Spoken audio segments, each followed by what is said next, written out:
In the video on the MyMIDI player playlist, I made some mention of saving and restoring playlists, but I suspect it wasn't as clear as it might have been.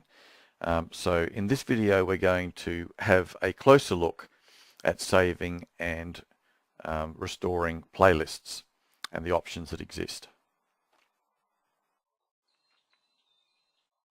Here we are in MyMIDI player. We have an empty playlist, and we're going to fill it with some songs, quite arbitrary.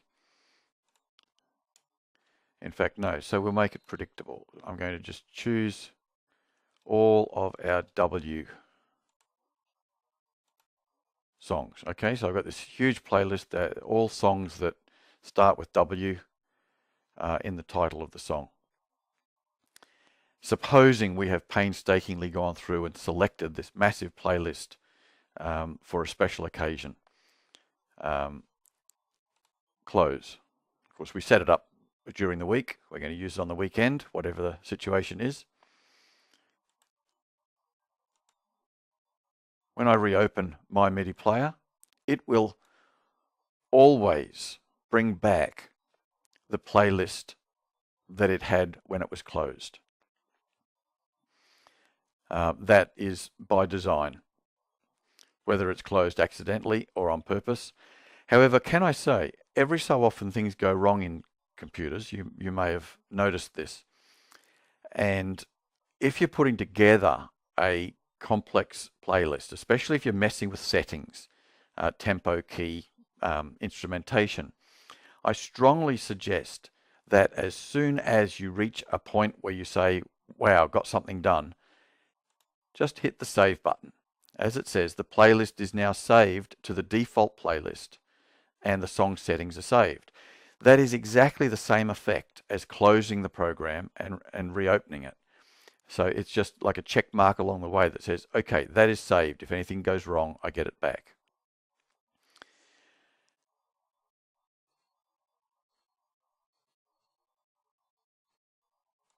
Let me just kill that playlist. Okay. Supposing I've got two events on the weekend. And for the first event, I'm going to use all of the songs that start with C.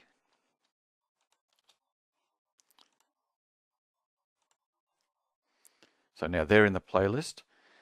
Here I want to save them to a special name. So I would suggest always saving them in Documents MyMIDI player. It makes sense to have them there. So I'm just going to call this special one. Now I'll kill that playlist, go back to the library, and for the sake of my other event, we're going to use all of the songs that start with F. And I'll save that as special 2. And are you getting the idea? I'm going to just, if you're already there, I apologize for taking your time. Oh, hello, there's something there that I don't have. I'm not going to worry about that. There's a third one, and I'm going to save that to special 3.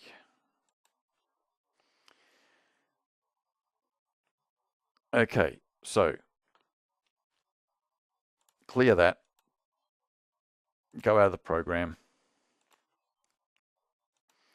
come back in, we've got nothing. Open. This opens custom playlists, which is exactly what we just saved. And here they are. That's the default one, which will be empty because I last closed the program with no playlist. And then special 1, special 2, special 3. So if I select that, there it is, all the C's. Let me now open special 2. It will say, do you want to replace the existing playlist, that is all the C's, or do you want to put it on the end of all the C's? Well, if it's a special event, all of its own, you'll say, yes, I want it replaced. And there are the F's.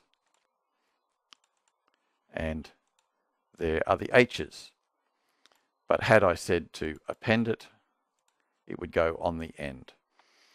So it's really quite simple, but I hope that that explains to you the power of the default playlist that gets saved every time you close the program, or when you hit the default save button.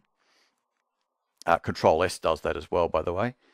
But the added power of being able to save extra playlists and pull them back, replacing what's there or adding on to what's there. Okay, so saving and restoring playlists.